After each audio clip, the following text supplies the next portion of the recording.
Bienvenidos una vez más a Audiolecturas de Juan Cristóbal. Hoy les compartiré un relato satírico y mordaz de la literatura rusa del siglo XIX, titulado Comedia Benéfica, del escritor Konstantin Mikhailovich Stanyukovich. Antes de comenzar la lectura, les doy algunos datos sobre el autor. Konstantin Stanyukovich, nacido en 1843, fue un escritor ruso conocido especialmente por sus relatos y novelas marítimas. Él mismo sirvió en la marina, pero también por sus cuentos satíricos que criticaban la sociedad rusa de su tiempo. Proveniente de una familia militar, combinó su experiencia vital con una mirada crítica hacia la hipocresía, la burocracia y las falsas virtudes de la clase alta y media. Comedia Benéfica se publicó en 1880 y luego se incluyó en su colección de obras completas de 1897. El relato está ambientado en el San Petersburgo de finales del siglo XIX, durante la época de las reformas de Alejandro II y la consolidación de una burguesía y nobleza que buscaba hacer el bien de forma visible. La historia gira en torno a una reunión de una organización benéfica. Un grupo de damas de la alta sociedad, esposas de funcionarios y oficiales, se reúne para organizar una velada benéfica. Stanyukovich retrata con ironía cómo la caridad se convierte en un espectáculo social. Discusiones sobre quién merece ayuda, rivalidades personales, vanidad, preocupación por la apariencia y el prestigio social. Todo mientras se habla de ayudar a los pobres.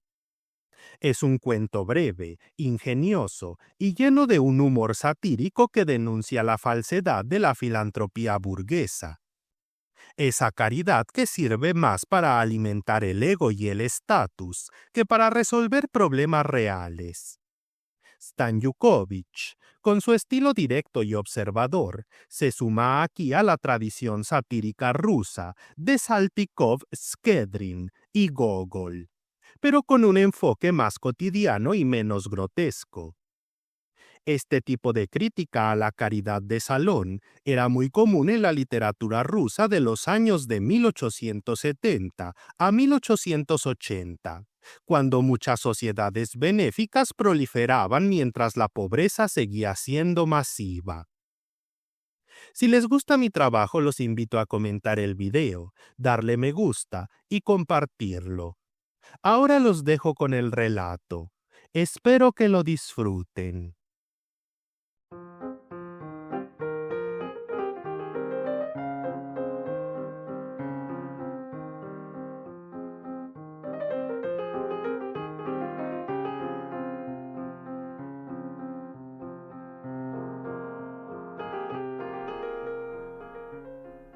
La reunión de la Sociedad para el Apoyo a las Personas Verdaderamente Pobres y Moralmente Rectas estaba programada exactamente a las 2 de la tarde, en el apartamento de la miembro de la Sociedad, Elena Nikolaevna Krasnogor-Riashkaya.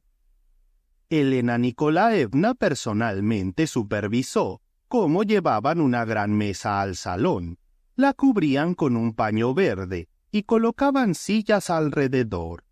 Luego, trajo de su estudio un pequeño tintero elegante y una diminuta campanilla con un cupido de bronce para la presidenta, y distribuyó cuidadosamente sobre la mesa ejemplares limpios del informe, hojas de papel de carta y lápices Faber afilados.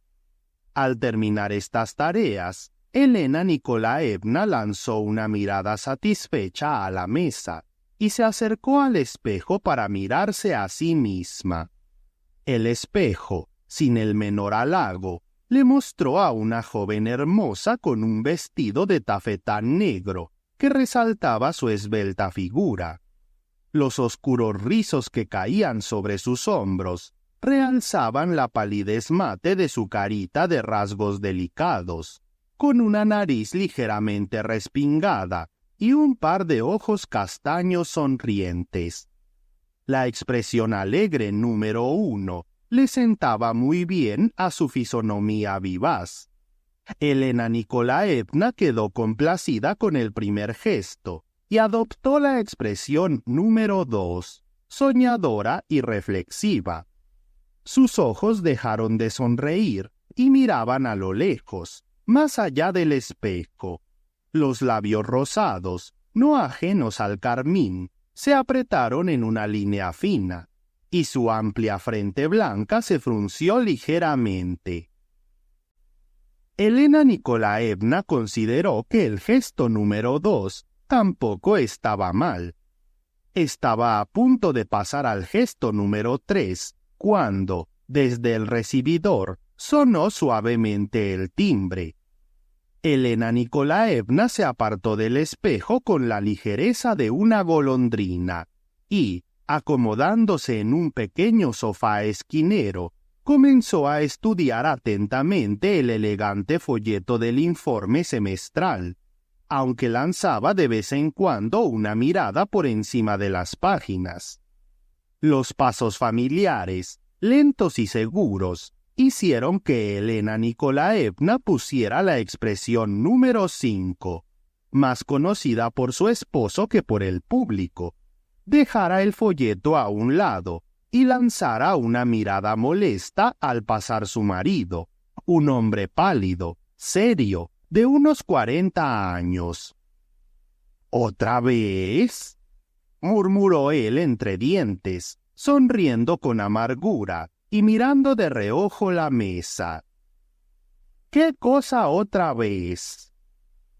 ¿Otra charla? Los ojos castaños se entrecerraron. El rostro adoptó la expresión número 4, de desprecio indulgente, y su voz suave, no exenta de una nota irónica, dijo: «Tú, seguramente otra vez estás de mal humor. ¿Cómo está tu hígado?» El esposo, a medio camino, se volvió ligeramente. Miró a su esposa con sus ojos grises, desvaídos por el aire del departamento, con una mirada que cualquier otra mujer, excepto su esposa, habría interpretado como tonta.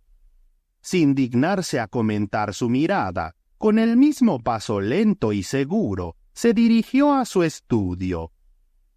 «Mi hígado», repitió en voz alta.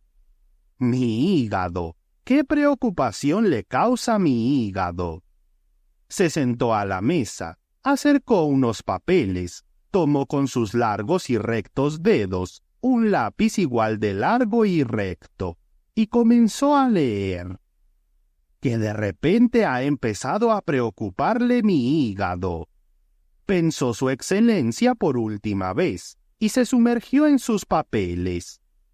Debemos suponer que Elena Nikolaevna tenía razón al mostrar interés por el hígado de su marido, ya que el informe que tenía ante él estaba lleno de correcciones, y las notas, los signos de exclamación y de interrogación que hacía en abundancia, daban la impresión de que el señor Krasnogor Ryashky tenía frente a él no un informe sobre un escriturario insubordinado, sino un manuscrito de un literato ruso.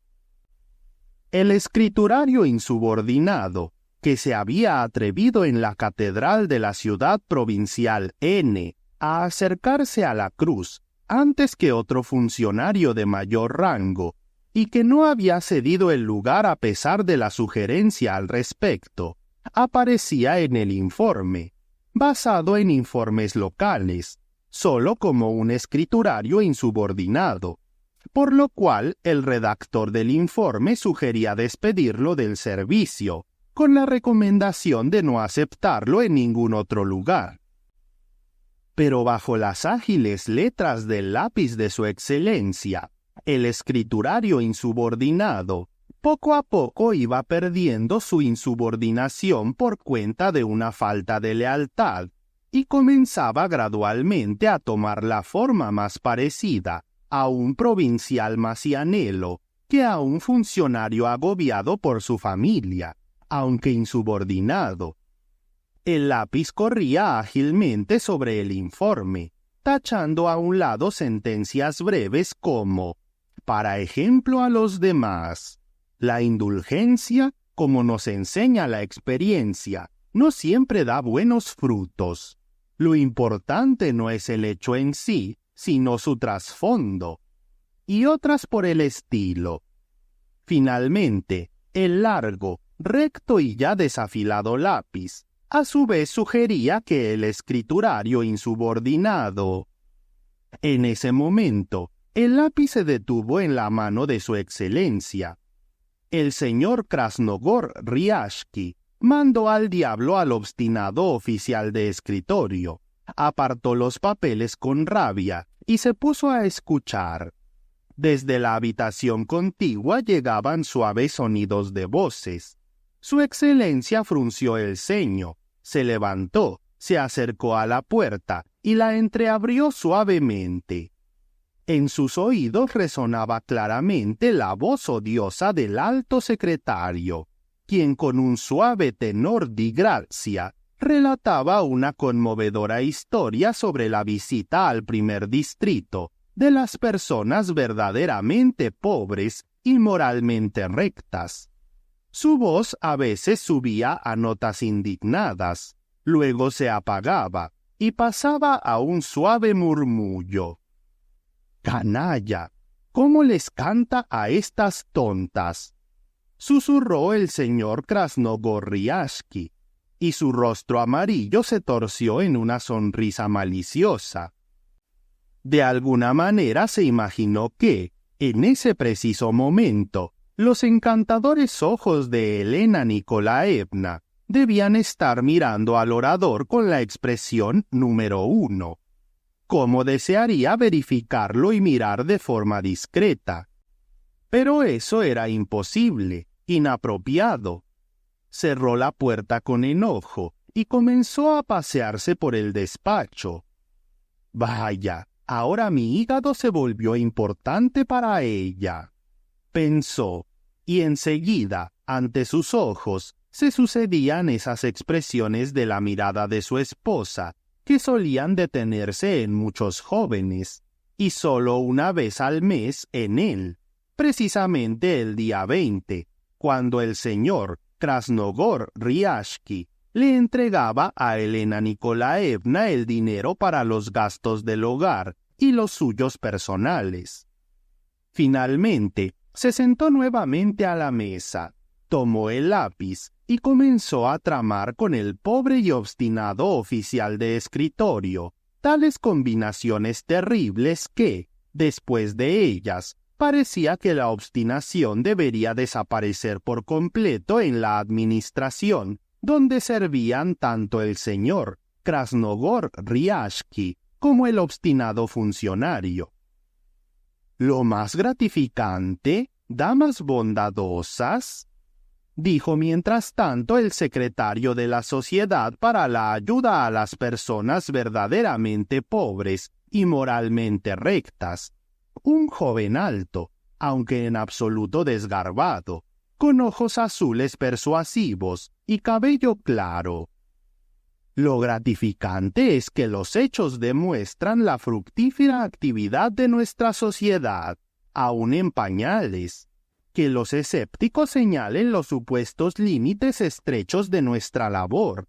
Pero yo, damas bondadosas, me atrevo a esperar que el escepticismo barato no perturbe nuestra energía.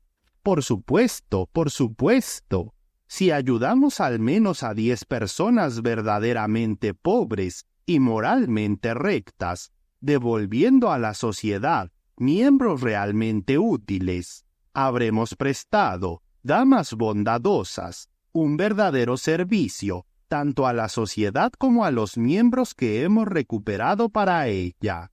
Aunque, claro está, no podamos presumir de la abundancia de ayudas que exhiben los informes de la sociedad.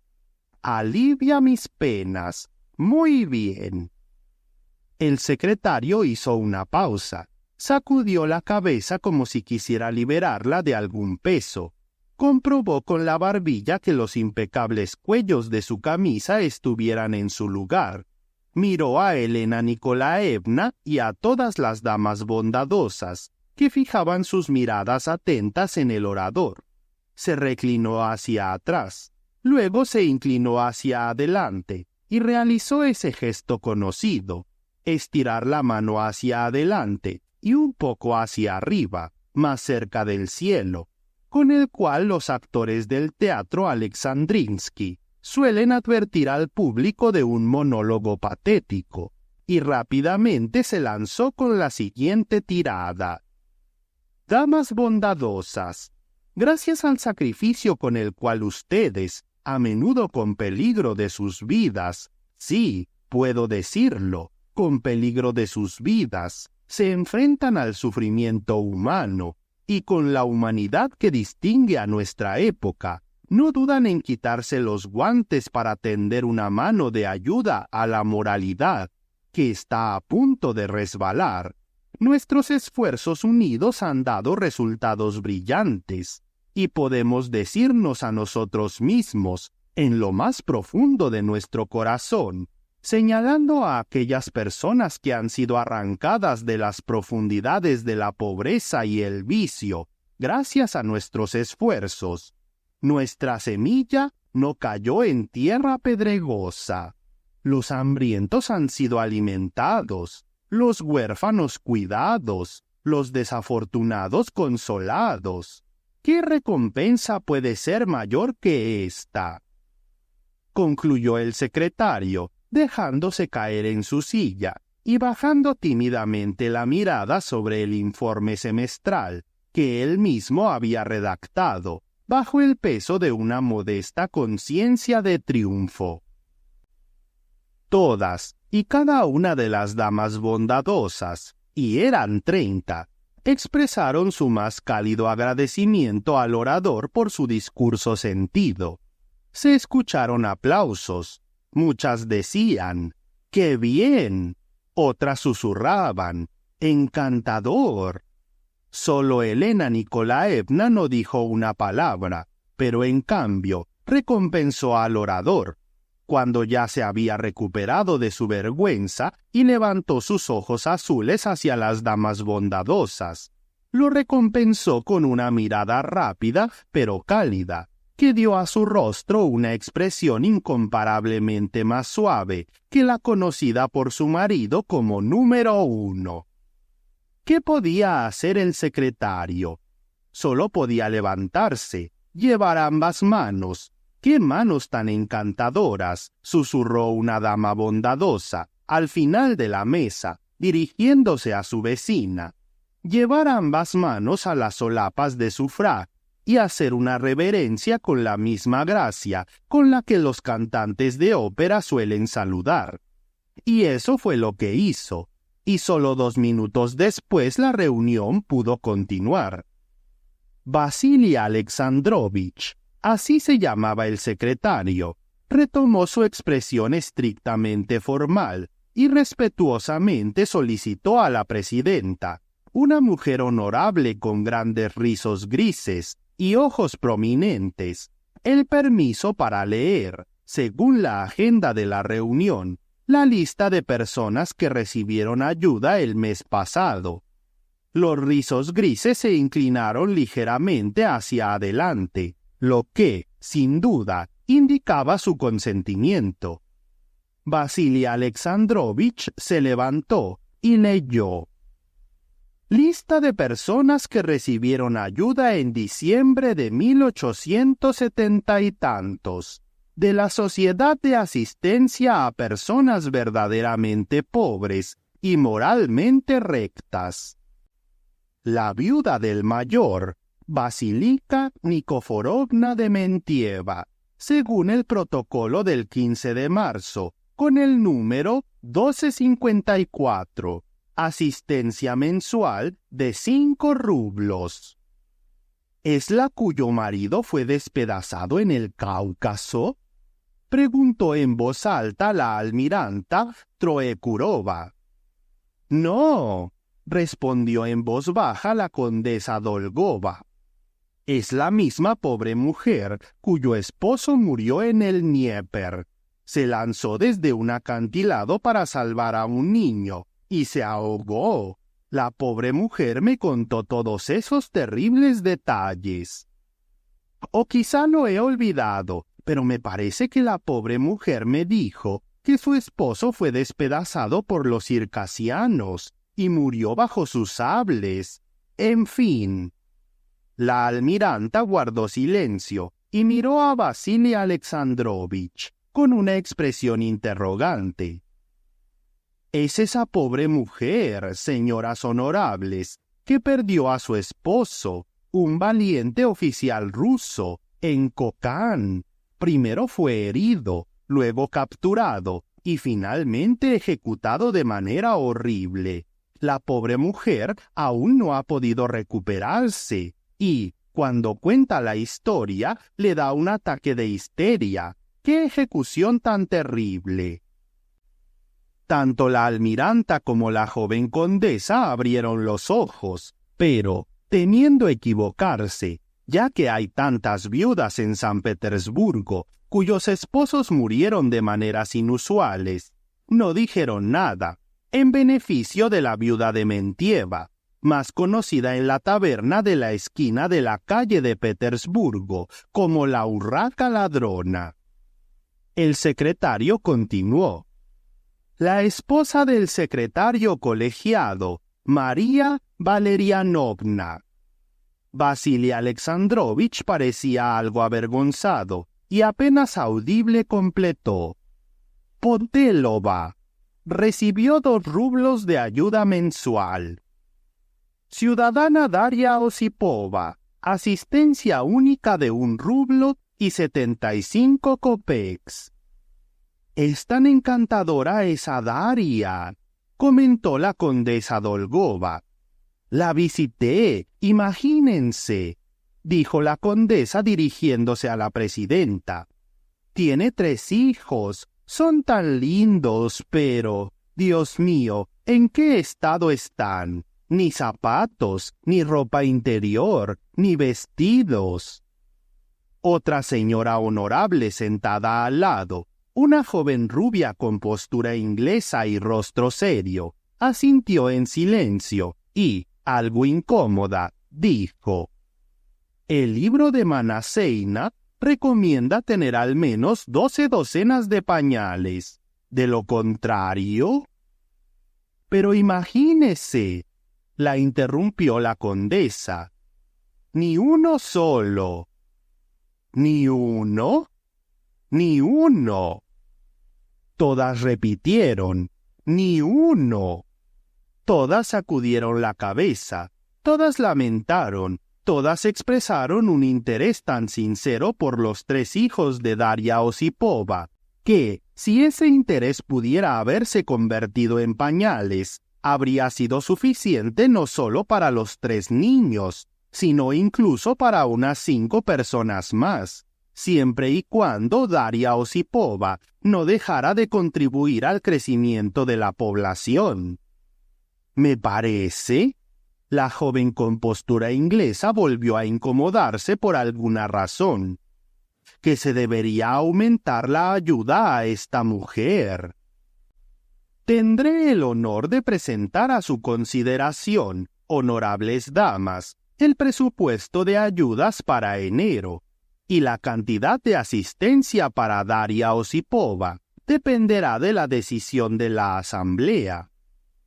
La joven rubia de porte inglés, quien había promovido el libro de la señora Manaseina, se sentía aún más incómoda. En la respuesta formal del amable secretario, percibía una falta de atención personal. Bajó sus ojos azules hacia el informe semestral y comenzó a hojearlo con cierta irritación por la pobre Daria Osipova, quien tenía 3 hijos y ni un solo pañal. Evdokia Bagrova, campesina de Novgorod, debido a su enfermedad, se vio obligada a dejar su empleo. A causa de su enfermedad y las excelentes recomendaciones, se le otorgaron 3 rublos. «Yo fui quien encontró a esa pobre mujer», comentó Elena Nikolaevna, con un modesto sentimiento de satisfacción por tal hallazgo.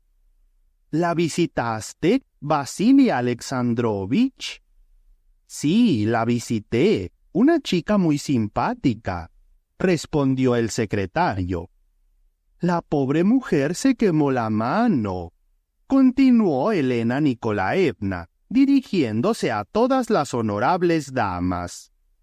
«Y se vio obligada a dejar su empleo. Tenía miedo de ir al hospital. Es tan tímida, modesta, amable, y en general no se parece en nada a nuestra servidumbre». Todas las honorables damas comentaron que hoy en día es casi imposible encontrar buena servidumbre. La almiranta expresó esto con incluso más energía. Y todas, de una forma u otra, con la voz o con la mirada, con un gesto de manos o de hombros, expresaron su compasión por la pobre mujer que se había quemado la mano y que no se parecía a su servidumbre. Solo la joven rubia de porte inglés resultó ser insensible y no expresó ninguna compasión por la pobre mujer que se había quemado la mano.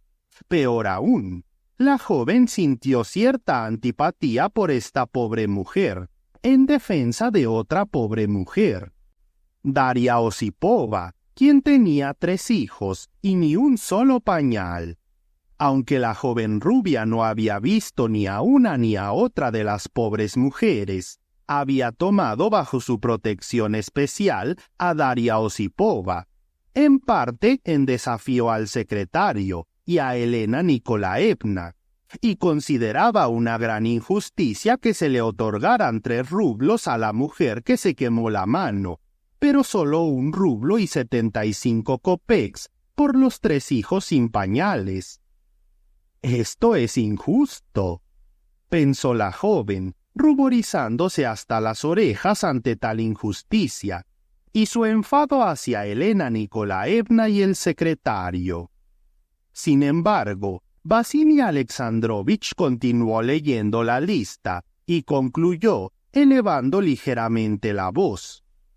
«En total, en el mes de diciembre se otorgaron ayudas por un total de 98 rublos con 32 kopecks y medio a 23 personas verdaderamente pobres y moralmente rectas, de ambos sexos». A continuación, Vasily Alexandrovich comenzó a leer, sin pausas ni desviaciones patéticas, el prosaico informe mensual de gastos de la sociedad. En las mentes sensibles de las honorables damas pasaban rápidamente, una tras otra, numerosas partidas bajo los títulos de papelería, gastos de oficina, alquiler del local para recibir a las personas verdaderamente pobres y moralmente rectas, calefacción y luz, salarios para el asistente del secretario. El secretario, por supuesto, se sacrificaba desinteresadamente.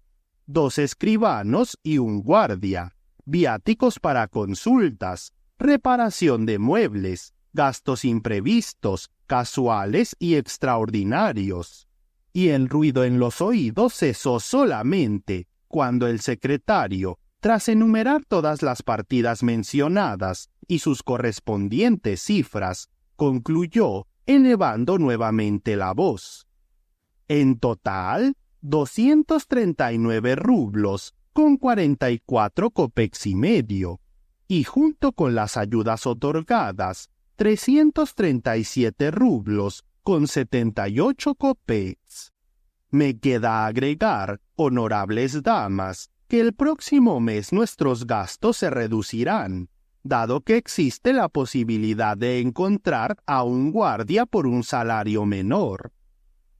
Vasili Alexandrovich se sentó y entregó los informes a la honorable dama de los rizos.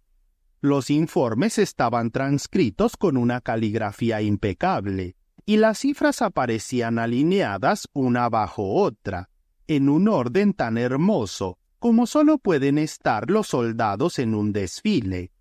La dama de los rizos miró la letra inglesa de las 5 damas del comité que habían firmado los informes, y la vigorosa rúbrica del secretario, quien también era el tesorero, y pasó los informes a la dama que estaba a su lado. Esta, a su vez, admiró la caligrafía inglesa de las 5 damas, entre las cuales, por cierto, se encontraba su propia firma, y la rúbrica del secretario, y pasó los informes a la siguiente dama. La siguiente dama hizo lo mismo, y así todas las honorables damas admiraron los informes, después de lo cual volvieron a estar frente a Vasili Alexandrovich. Mientras los informes circulaban entre las honorables damas, Elena Nikolaevna logró hacer 3 expresiones faciales. La condesa Dolgova tuvo tiempo de captar esas expresiones y compartir con su vecina sus sospechas sobre el coqueteo de Krasnogor-Riashkaya con el secretario. La vecina logró susurrar un chisme completo a la siguiente vecina, en el que la condesa Dolgova también estaba implicada como rival de Elena Nikolaevna. La joven rubia logró convencer a la almiranta Troekurova de la necesidad de 12 docenas de pañales y de la injusticia hacia Daria Osipova, y la almiranta, a su vez, logró convencer a la joven rubia de la imposibilidad de encontrar buena servidumbre, y sólo cuando Vasili Alexandrovich se levantó de nuevo y mostró ante las benefactoras la figura de un doble de Apolo de Belvedere, sólo entonces cesó el murmullo serpentino de las damas, y todas las miradas se dirigieron al doble de Apolo. ¿Lo notaste? Terminaba, mientras tanto, la joven condesa su nueva combinación de chismes al oído de su vecina. Escuchemos. Honorables damas, en el programa de la reunión de hoy hay varios puntos. ¿Sería de su agrado proceder con ellos?, preguntó Vasili Alexandrovich a la honorable dama de los rizos, inclinando la cabeza exactamente lo necesario para un joven serio con futuro. La dama volvió a sacudir sus canosos rizos y, dirigiéndose a la asamblea, añadió que solicitaba el permiso de la asamblea para proceder. La asamblea dio su aprobación sin vacilar. La dama de los rizos volvió a sacudirlos y dijo: «Comience, Vasili Alexandrovich», tras lo cual sus rizos, colgando a los lados de su redondo y rollizo rostro, aún se movieron unos momentos, pero luego quedaron inmóviles, como soldados de guardia frente a un general. El secretario leyó: «Debido a algunos, aunque escasos, casos de asistencia a personas que no cumplen con los requisitos del estatuto para ayudar a personas verdaderamente pobres y moralmente rectas, ¿no consideran las honorables damas que sería apropiado obtener informes más exhaustivos sobre las personas que solicitan la ayuda de la sociedad sin la recomendación de sus honorables miembros?» Muchas lo consideraron apropiado, pero luego surgió la pregunta: ¿cómo obtener esos informes? Comenzó el debate. La primera en hablar fue la joven de porte inglés. Se levantó, estirándose hasta su plena altura, y enrojeció de la manera en que solo una rubia con buen corazón, 28 años, y un rostro poco atractivo, que, por supuesto, sus amigos más cercanos consideraban simpático, puede hacerlo. Nota: si una mujer no es hermosa, siempre es extraordinariamente simpática y extraordinariamente inteligente, según las personas a su alrededor. Tartamudeando un poco, como si en su delgada garganta aún se encontrara la pobre Daria Osipova con sus 3 hijos, opinó que los informes difícilmente conducirían a algo y propuso basarse principalmente en la primera impresión. La primera impresión, la primera impresión, concluyó con una voz ligeramente temblorosa la joven de buen corazón. La primera impresión rara vez engaña, casi nunca engaña.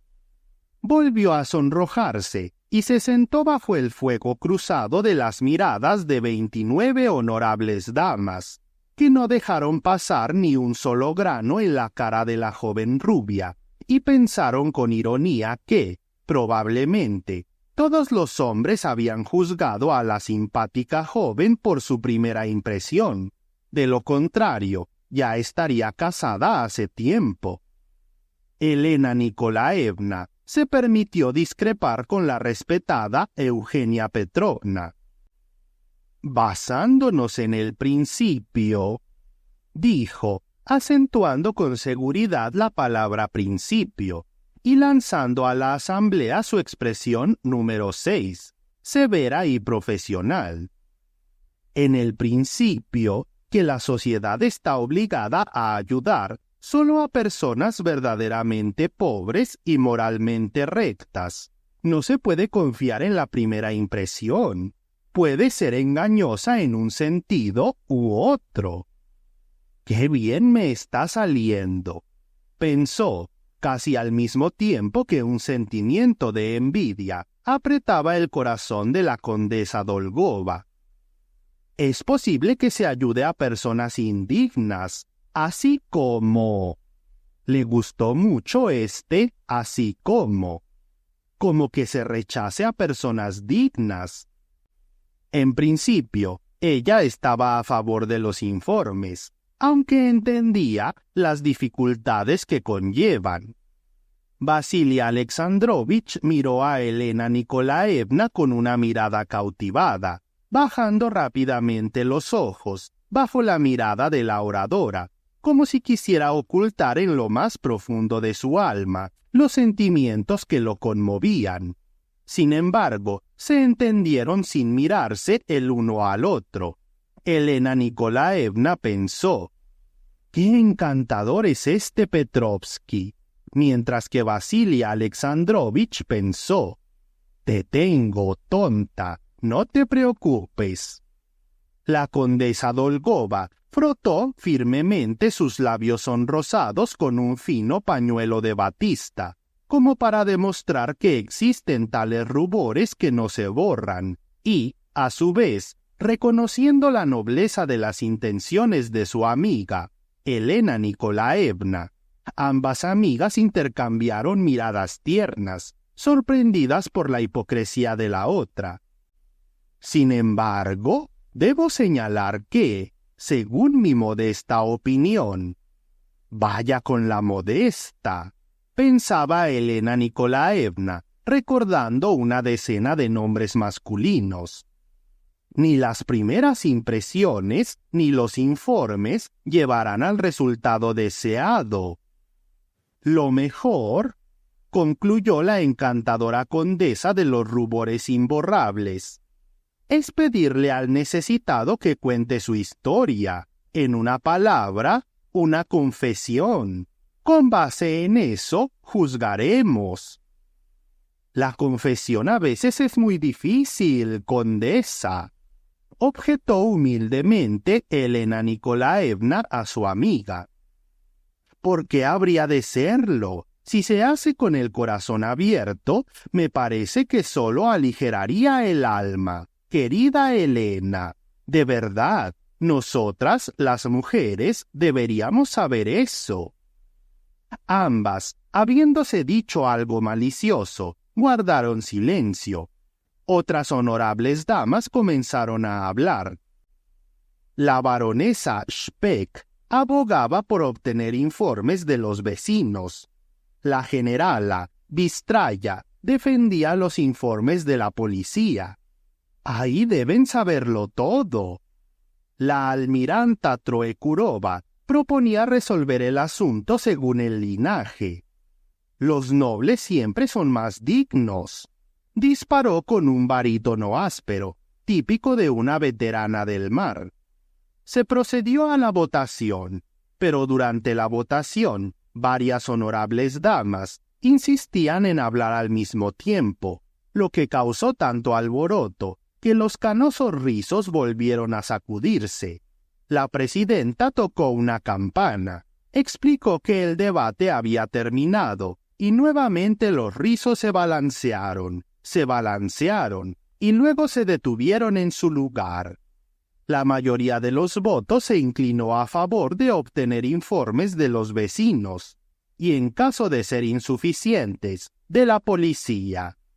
Luego, Vasily Alexandrovich intentó pasar a la lectura del segundo punto, cuando se escucharon voces en el vestíbulo.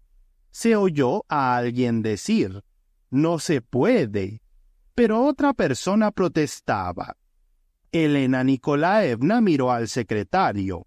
Este pidió permiso a Elena Nikolaevna para verificar si los solicitantes habían llegado por error, pero apenas iba a levantarse cuando un hombre mayor, mal vestido, entró en la sala, llevando de la mano, como si lo remolcara, a un niño harapiento.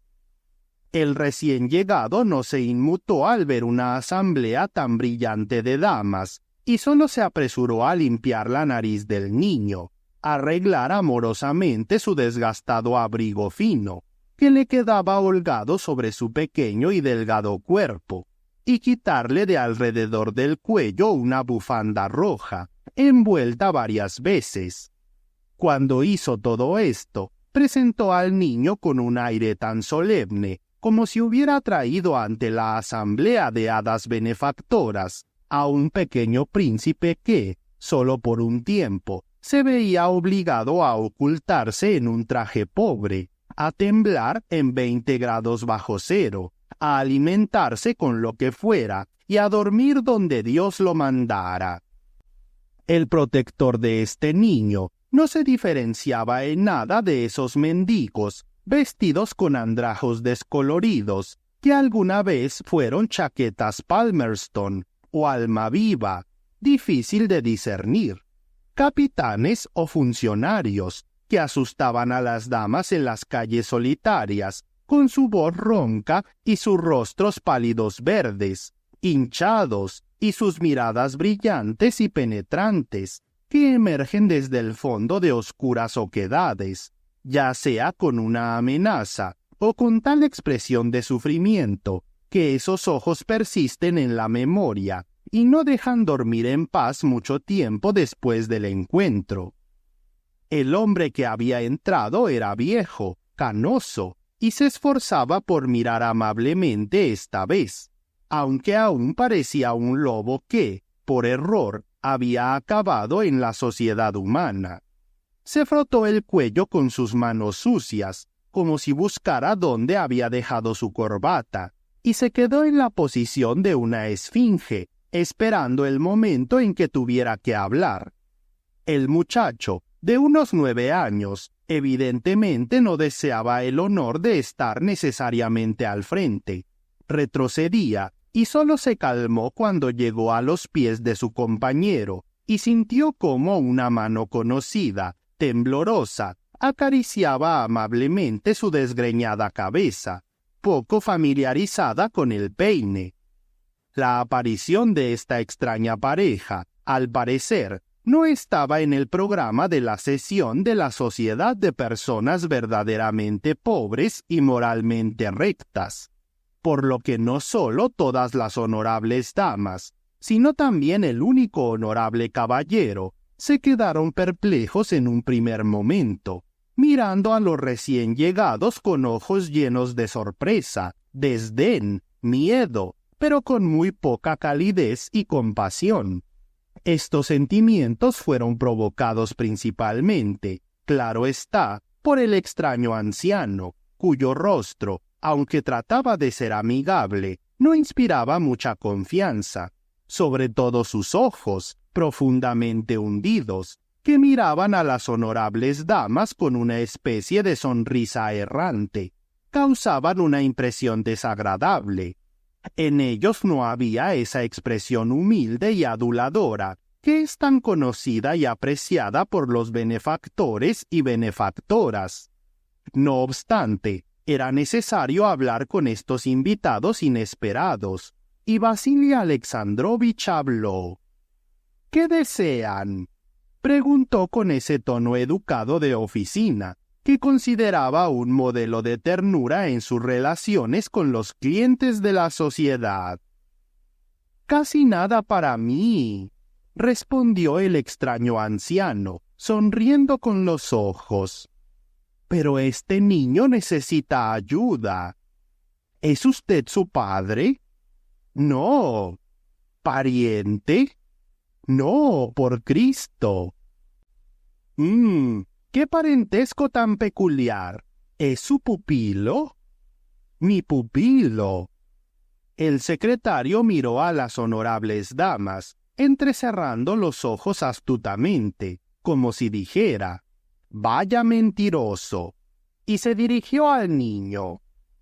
«¿Cómo te llamas?» «Senka». «¿Tienes padre?» «No lo sé». «¿Y madre?» «No lo sé». «Entonces, ¿a quién conoces?» «A mi abuelo». «¿Quién es tu abuelo?» «Aquí está». El niño sonrió, mostrando una fila de dientes blancos, y señaló al anciano. El anciano le devolvió la sonrisa amablemente. «¿Hace mucho que lo conoces?» «Desde hace mucho». «¿Qué haces?» El niño no entendía. «¿A qué te dedicas?» «Hago de todo. Cuando hay leña, enciendo la estufa. Ayudo al abuelo». «¿Cuál es su ocupación?», preguntó el secretario al anciano. Este sacó un papel grasiento de su bolsillo y se lo entregó al secretario. Vasili Alexandrovich leyó el papel, se encogió de hombros y, con una cautelosa repulsión, lo colocó frente a la honorable presidenta. Ella, a su vez, se encogió de hombros, sacudió sus canosos rizos y lo pasó al siguiente. Con cuidado, como si temieran contagiarse de alguna peste, las manos de las honorables damas tocaron el papel y luego se apresuraron a deshacerse de él, acompañándolo con un suspiro o un encogimiento de hombros. «¿Hasta dónde ha llegado? ¡Qué caída tan terrible! ¡Horrible!». Exclamaciones como estas, en forma de susurros, se escaparon de los pechos de muchas honorables damas. «¿Tiene usted alguna recomendación?», preguntó nuevamente el secretario. «No». Vasili Alexandrovich recorrió la asamblea con una mirada de lástima, al ver que no tenía ninguna recomendación. «No tiene recomendación», respondían las miradas a su alrededor. «No tiene recomendación», decían silenciosamente todos los rostros. «¿Y qué aspecto tan desagradable?», susurró la presidenta en voz baja. «Un borracho», respondió aún más bajo el secretario. «Y el niño seguramente lo ha alquilado». El destino del anciano parecía estar decidido. Él lo comprendió y de repente se tornó sombrío. «Entonces, ¿dice que no tiene ninguna recomendación?» «Ninguna». «¿Ninguna en absoluto? ¡Qué lástima! A juzgar por sus papeles». El secretario se levantó y, con desdén, devolvió el papel. «Parece que es una persona con cierta educación y entenderá, por lo tanto, que los objetivos de nuestra sociedad no permiten satisfacer su petición. El anciano escuchaba este discurso con una especie de atención sombría, pero cuando el secretario terminó, bajó la cabeza y se encogió por completo.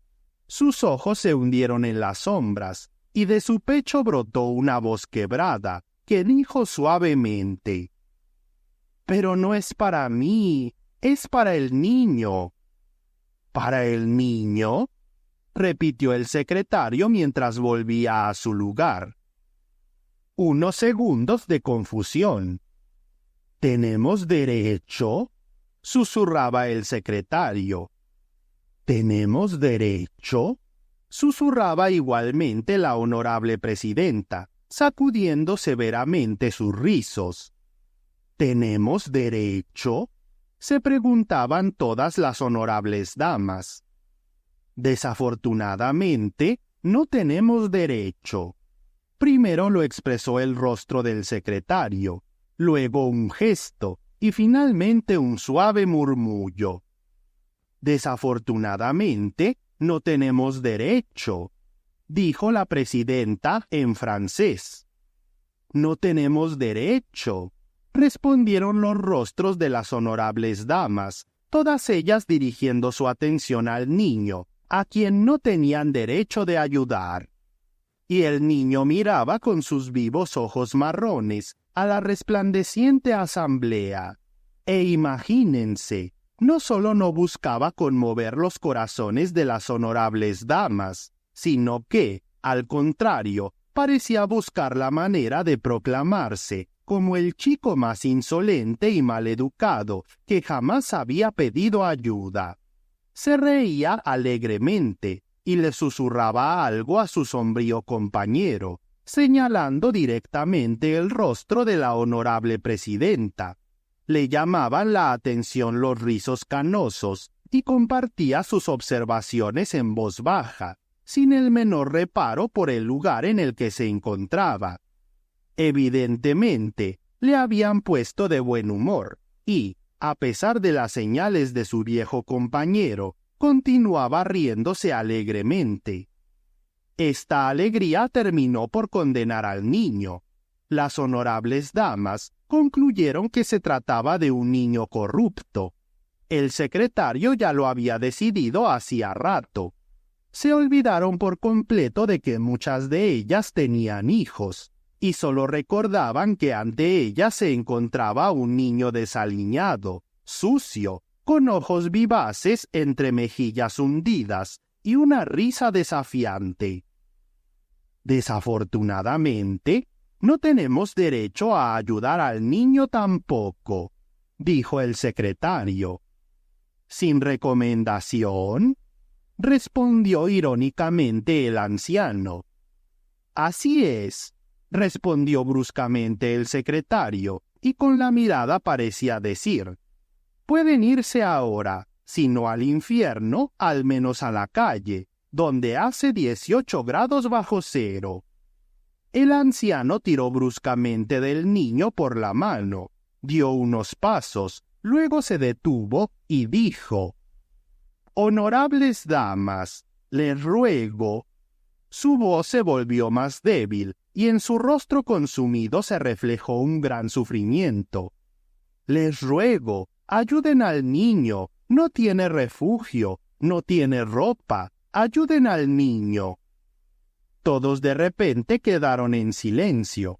De pronto, todos se sintieron avergonzados. El niño también se calló. Ya no reía, sino que miraba asustado a su compañero. En su mirada asustada se mezclaban el miedo y el amor. «Abuelo, ¿qué te pasa? ¿Qué te ocurre?», dijo el niño, mirándolo desde abajo. Muchas personas comenzaron a buscar en sus bolsillos.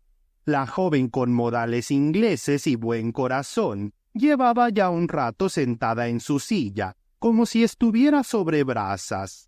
Ante las últimas palabras, se levantó de golpe, derribó la silla, se sonrojó, se acercó al niño y le entregó una pequeña cartera. El anciano no dijo nada al principio. Luego, como dándose cuenta, susurró: «Tranquilícese, señorita. No me gastaré su dinero en bebida. Tranquilícese, señorita». Agradeció a la joven con una cálida y tierna mirada y salió de la sala. «Su dirección, su dirección», murmuró confusa la joven. Pero no hubo respuesta. El anciano ya había desaparecido. La joven rubia volvió a su asiento, sonrojada como una peonía, con lágrimas a punto de brotar de sus ojos. Todos la miraban como si fuera una alborotadora y pensaban que era muy ridícula.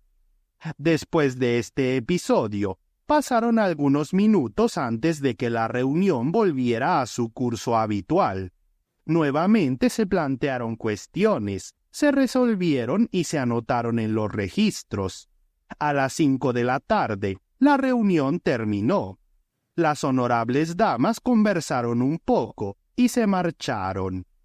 Elena Nikolaevna, satisfecha, permaneció en la sala un poco más de tiempo. Se decidió que al día siguiente iría con el secretario a visitar a los verdaderamente pobres y personas de buenos principios. Estaba feliz por visitar a los pobres y coquetear con Vasili Alexandrovich. «Me pondré el vestido negro de lana. Es modesto y elegante», pensó la joven mujer mientras se dirigía al salón. Y Vasili Alexandrovich se dirigía a almorzar satisfecho. Gracias a la sociedad, había mejorado su situación laboral y ahora confiaba en la visita del día siguiente a los pobres, en sus ojos azules, su voz suave y la simpatía de Krasnogor Riashkaya. «Ella piensa que estoy enamorado y seguramente obligará a su esposo a ponerse el uniforme y a interceder por mí, un hombre verdaderamente pobre y moralmente recto». Sonreía Vasili Alexandrovich, envolviéndose más en su cuello de bisón. Después de haber arrancado el mal de raíz en el departamento donde trabajaba el obstinado jefe de sección, y de enviar al pobre provincial Masianello a un lugar donde ni siquiera el verdadero había estado, el señor Krasnogor Riashki entró en el salón de muy mal humor. «¿Ya se han cansado de hablar?», preguntó. «¿Es que no puedes hablar sin ofenderme?». Elena Nikolaevna hizo su expresión número 9, de profunda inocencia ofendida. Lágrimas aparecieron en sus pestañas. Su pecho se levantó un poco. El sufrimiento se reflejaba en su dulce carita. El señor Krasnogor Riashki empezó a sentirse culpable. Elena Nikolaevna, a pesar de su sufrimiento, lo notó, e intensificando la expresión número 9, accidentalmente dejó al descubierto su codo. El señor Krasnogor Riashki se sintió aún más culpable. «Lena, Lenochka», dijo tímidamente su excelencia. No hubo respuesta. «Lenochka», repitió suavemente el señor Krasnogor Riashki, y se atragantó. «Lenochka, mira, puedes decir lo que quieras de los demás, pero a mí no me gusta el secretario». Elena Nikolaevna abrió los ojos, y su esposo vio en ellos tal mar de asombro, que terminó sorprendiéndose él mismo. «¿Por qué me miras así, Lena?» «¿Yo?» La escena cambió, el sufrimiento desapareció. Elena Nikolaevna comenzó a reírse como una niña, riendo alegremente, dulcemente, de manera contagiosa. El esposo parpadeó. «Entonces, ¿estás celoso, Nick? Ja, ja, ja, mi tonto, ¿celoso del secretario?» La risa fue tan contagiosa que incluso el propio Nick no pudo resistirlo y comenzó a reírse como un tonto, abrazando a su esposa contra su pecho delgado. Esa misma noche, el obstinado jefe de sección fue reintegrado a su puesto. No fue despedido, como había sugerido el informante, sino que recibió una advertencia con la recomendación de que, en el futuro, se comportara adecuadamente. «Y yo pensaba, Lenotchka», decía alegremente el serio Nick, cenando a solas con Lenotchka. «Yo pensaba». «Y tú, Nick, no pienses». Y Elena Nikolaevna juguetonamente le tapó la boca a su esposo con su mano y lo miró con esa mirada encantadora, número 1, la misma que usaba solo el día 20 o en vísperas de alguna travesura femenina que estuviera planeando.